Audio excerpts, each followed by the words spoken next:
So the first time I checked out the Philips M2N 8900 was back in August 2024. Yeah, it feels like a long time ago to me too. But anyway, Philips got back in touch and asked if I wanted to check out the 32-inch version of this panel, and of course I'm not going to turn down an opportunity to see something new, and it actually comes at a decent time because recently I've been toying with OLED and mini LED panels, switching back and forth. Those videos can be seen here. However, right now I have settled on the MSI MPG 274 URDFWE16M, a absolute mouthful of a model number. And I do absolutely love it because mini LED is super bright, especially in HDR content. It's got a 4K resolution and it has a decent 160Hz refresh rate. However, this Philips OLED panel behind me now is larger. It still has a 4K resolution and has a better refresh rate, though I am losing out on peak brightness with HDR content, or all content overall. So what am I going to do? One thing that is important to me is having a couple of monitors on my setup for my content creation so I can track OBS Studio on my second monitor while gaming or doing work on my main monitor. The issue here is the fact that the new Philips monitor is big, and unfortunately I've had to remove both 27-inch panels for now until I get some more brackets to be able to mount the two monitors to the wall independently. So I do have a bit of an issue with the new Philips monitor is, of course, its size. So I've taken off the two 27s, put the 32 Philips onto the bracket. However, my bracket is this single piece of metal which runs across the wall. And if we look here, because we've got this plate that needs to connect to the screen, it adds this extra almost length between the bracket itself and the monitor. And this square bracket comes in two parts. I've tightened it as I feel as much as I can here, which is okay. But then the unfortunate thing is going to be getting a 27-inch monitor, or the one I have on the floor down here, is getting the 27-inch monitor back onto the bracket to incorporate this monitor within my current setup. Now what I'm going to have to do is probably review this monitor as it is, stick it on its stand, get it plugged in, and then, I don't know, look for a new bracket alternative for the setup so I can then incorporate my 27 back in. I could potentially put the 27-inch monitor here vertically, but then I don't think it will look great, to be honest with you. Yeah, and I'm not a fan of vertical monitors anyway. I've got no use for it. So as it stands, let's get it off of the bracket. Let's get it onto its pedestal, which is still within the box here. Let's get it back onto its pedestal and then do the rest of the video that way. But if you can, let me know in the comments below if you have got a dual monitor setup and what monitor arms you're using. I don't particularly want one of these dual monitor arms again, you know, the metal bar, and I would like the flexibility, yeah, that is a word, that a single monitor arm can bring so I can mount various different monitors to both monitor arms if needed. So that looks much better. The monitor is now back in place. Let's get the plastic moved out the way, put everything back so it looks neat and tidy as it can be. So that's a single 32-inch monitor on the actual pedestal right there, which I don't think really looks too bad at all, to be honest with you.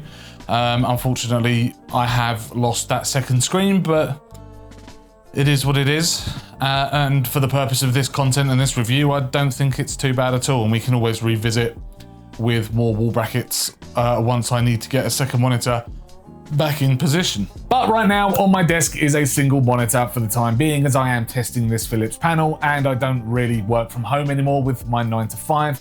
I'm not really needing two monitors at this time. So we are completely up and running, very, very smooth to get everything re-plugged in. Everything put back to normal, just got to neaten up the desk and get rid of a few of those bits. But we are down to one monitor now, which is the 32 MTN 8900 from Philips. It's an OLED monitor. We've got it on 4K, we've got it on 240 Hz, and we're just about to play some games and test it. Now I must say, I am coming around to the idea of having a larger panel as my daily driver after playing some games on it. It's a clean looking monitor, and I must say I feel like I've gained a bit of desk real estate compared to having two separate monitors spanning the entire desk. But I know you're not here to talk about how it looks on my desk, are you? Really? So let's talk about gaming, because a big focus compared to my mini LED MSI panel was haloing, and coming back to an OLED panel from my mini LED, I've been very impressed that haloing is just now non-existent. Just take a look at this. So I've jumped back into Hunt Showdown 1866, whatever the year is, just to run another test with the lanterns, because when I was using mini LED, there was a really big halo effect when running HDR, and that's because of the local dimming. And you can see when looking at the lantern, now I know it's not exactly the same lantern as before, there is no haloing around the outside, and the lighting is actually very, very well controlled. If I was to go down to HDR True Black and use this, again, it does darken everything up, but you can see again that the lantern here is very, very well controlled, and there is no haloing around the outside. Moving down to HDR Peak, because you think that will be the brightest form of HDR, or the brightest in terms of white. Again, no haloing here as well, and the scenery remains just as dim as it did before. So running into this building here, you can see that the fire again is very, very well controlled, and actually produces a really, really nice contrast in terms of light and dark areas. An inside look at a lantern that was on the wall, similar to what we had before, and again, no haloing on the lantern itself. It is actually very, very well controlled. And if I go back up again to HDR Game, which brightens up the darker areas somewhat, no haloing again. Very, very nice. So the second big thing that I did want to talk about is HDR itself, because this is where I feel the Philips falls down. Well, not just this particular monitor, but OLED panels in general, and that's due to the lack of peak brightness. So look, hear me out, because I know that OLED panels are popular, and yes, I do like them myself for certain scenarios, and while they can produce true black images, the opposite side of the scale when it comes to brightness suffers compared to mini LED. Now, of course, I've not tested every single mini LED panel on the market, and the same with OLED, but from my experience with this Philips panel and my last MSI mini LED panel, it's a noticeable jump. Now, with my old MSI, it was capable of 1000 nits of brightness over 1152 zones, which made very bright areas very bright, if that makes sense. This is where haloing could still occur in my games, and with my Philips panel here, while it does technically have a peak brightness of 1000 nits as well, it sits within a 3% average picture level window, essentially meaning that if the majority of the screen is dark, then small areas of light can hit 1000 nits brightness, which is a far cry from the mini LED's capabilities. The offset though is no haloing, and everything is extremely well controlled when it comes to lighting, depending on game implementation, of course, because Battlefield 6 still struggles with HDR content even after running a Windows HDR calibration like videos on YouTube has told me to do first. I'll jump back into Battlefield 6 to have a look at the HDR implementation on here, and after looking at this game a couple of times in the past and realizing my mistakes, I thought, let's give it a test here.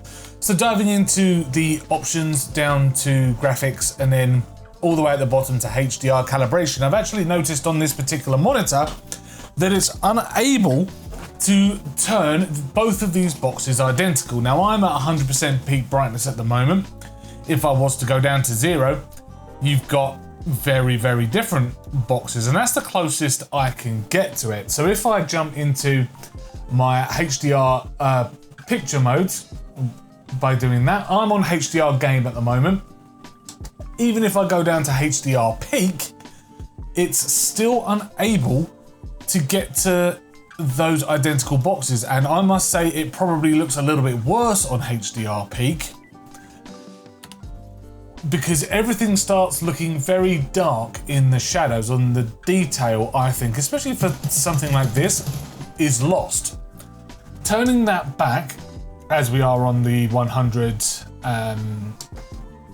we're brightness 100, you start to get a little bit of detail back, especially if the light starts hitting it. But over in the distance there, although it is a lot more controlled than mini LED, it's not as bright or in your face, it's still looking a little bit overexposed, especially if you start looking at further up, sort of where that telegraph pole is in the clouds or in the sky. But if we were to jump back over to the tunnels and start to have a look at the detail between the dark and light areas again of the map, or the contrast between being inside here in the shade versus out there, detail very much remains, and it's reactive when you start getting closer to those brighter areas. Unfortunately, let's get that torch turned off on my gun. Like you can see in the rubble just ahead of me versus the few seconds it takes to adjust. It's like almost like an eye adjustment. The few seconds it takes to adjust the eyes to those lighter areas of the map. But the HDR implementation here, I think, is actually really, really nice. And even though it's nowhere near as bright as my mini LED panel. This is crazy that you can't reload your gun, by the way. It's not as bright as my mini LED panel by any stretch. The contrast ratio between light and dark areas is what I feel is really well controlled here. Is it better than using the MSI monitor before I got the mini LED panel? No, I don't think so. I think it's pretty much on par, to be honest with you. But saying that, it's not bad. It's just not super duper bright. In SDR mode though, the mini LED was capable of 450 nits of brightness, while the OLED here is only capable of 250 nits of brightness, so again it's a lot more reserved. It's certainly a personal preference, but unfortunately for me the Philips 8900 does lose points because of this, though the image quality it can produce, especially with colours and vividness, does really shine. And I've been playing a lot of Enshrouded recently. Me and my friends have jumped back into that. And this game can get really colourful at times, which just lends itself to the panel's capabilities. I have got everything set to max quality with my DLSS on balanced and at a 4K resolution. It just looks so good. It's easily one of the best looking survival games out there right now, bar Crimson Desert, of course. And yes, I have started that game too. I'm at the very start. And it does look phenomenal on this panel. But I mean, you probably already knew that before watching this video, right? But look, without sounding super cliched, any game you throw at this thing is going to look absolutely stunning. And it makes it even better that there's a 240 Hz refresh capability on there. Games just look really smooth, especially the lesser demanding titles like Ori and the Will of the Wisps. Just looks astounding. The panel has a gloss finish too, which helps with image reproduction. Glare is very well handled though, not so much in large areas in your background if light is coming from them, like you can see on the right hand side of the screen now. But if you've got direct light hitting the screen, like from a lamp in the background, for example, in darkened rooms, it does look really controlled. So of course, with all monitors that I receive, I did some testing using my data color spider in the different color spaces in the settings menu. And in its standard picture mode on the native color space, this panel achieved a 100% sRGB gamut, 95% Adobe RGB, 98% P3, and 92% NTSC color gamuts. It also produced an average delta E of 0.84, which was stunning, and really so much better than the 42-inch version I looked at a couple of years ago, well, a year and a half ago now. Switching to the sRGB space, it achieved 100% sRGB, but dropped significantly to 76% Adobe RGB, 76% P3, and 71% NTSC gamuts, with a delta E of 0.99. So that was slightly higher than the native space, but there's no real difference there really, except with the gamuts. Doing one more run on the Adobe RGB space, it achieved 100% sRGB, 94% Adobe RGB, 89% P3, and 89% NTSC, with an average delta E of 1.21. But again, it was a little bit higher, but still a decent score. For brightness and contrast in its SDR mode, it achieved the max brightness of 246 nits and a 16,440 to 1 contrast ratio, which was brilliant, and its color uniformity at both 100% and 50% brightness was spot on as well, which is to be expected with an OLED panel. And putting this up against my MSI mini LED panel mentioned during this video, it achieved a better score all around, especially when it came to color reproduction and uniformity across the panel. Running the monitor through my OSRTT tool, of course being an OLED, its response times are second to none, with no overdrive settings on there. It got an average initial time coming in at 0.94 with a 100% in window at 240 Hz. And for this test, adaptive sync was switched on as well. For RGB overshoot, it was exactly the same story with the average error coming in at 1.43. So all in all, what a absolutely wonderful result.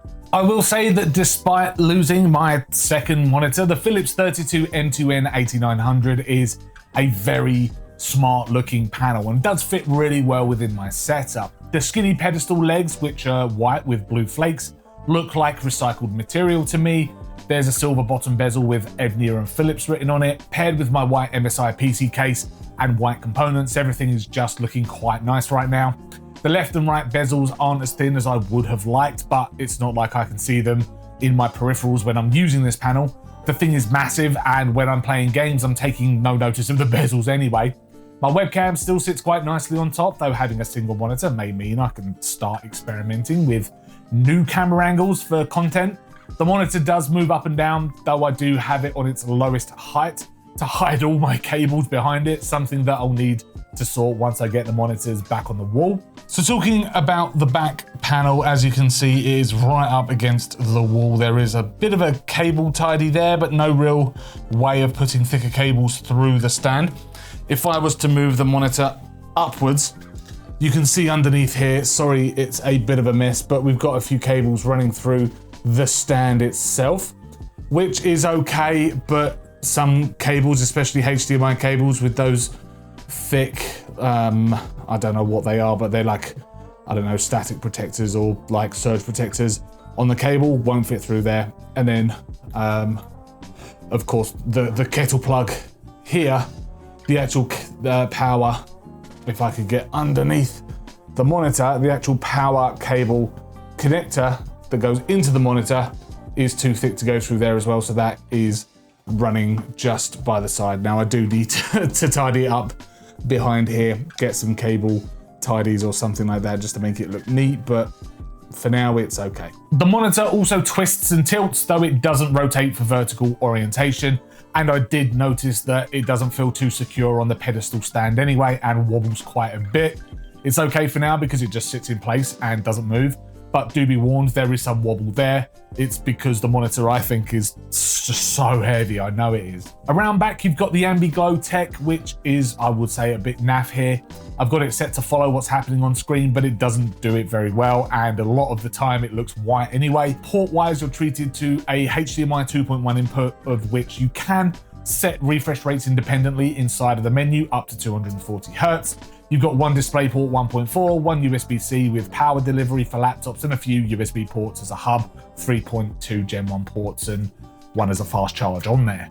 A big benefit that there is no power brick. It's straight in with the kettle plug, and overall the aesthetic on the back of the monitor is decent, though a bit disappointing, I think, with the Ambi-Glow feature.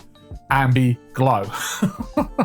The OSD is typical with screen settings, your game settings, a fancy sniper box which zooms in a segment of your screen. You've got your OLED panel care settings too, which can help with things like burn-in. It's all nicely laid out, but the position of the joystick on the back is in a horrid position.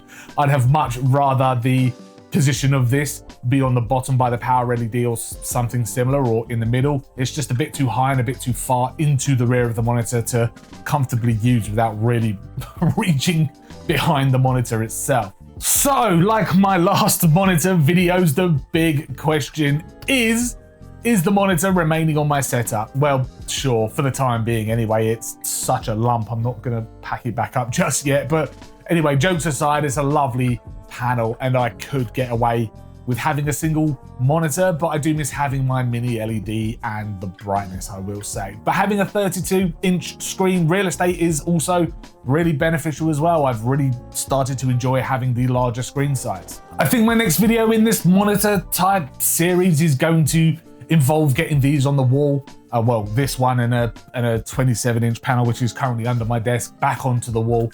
Again, let me know below how you'd mount them. I'd be curious on how to do it with 2 single monitor arms. And you can see my setup here, so let me know how you do it. But if you're in the market for an OLED panel, I don't think you can go wrong here, to be honest with you, with the price as well. I think it's at $549 at the time of making this video on Amazon and the like. But the only thing is, don't expect big brightness. It's an OLED panel after all.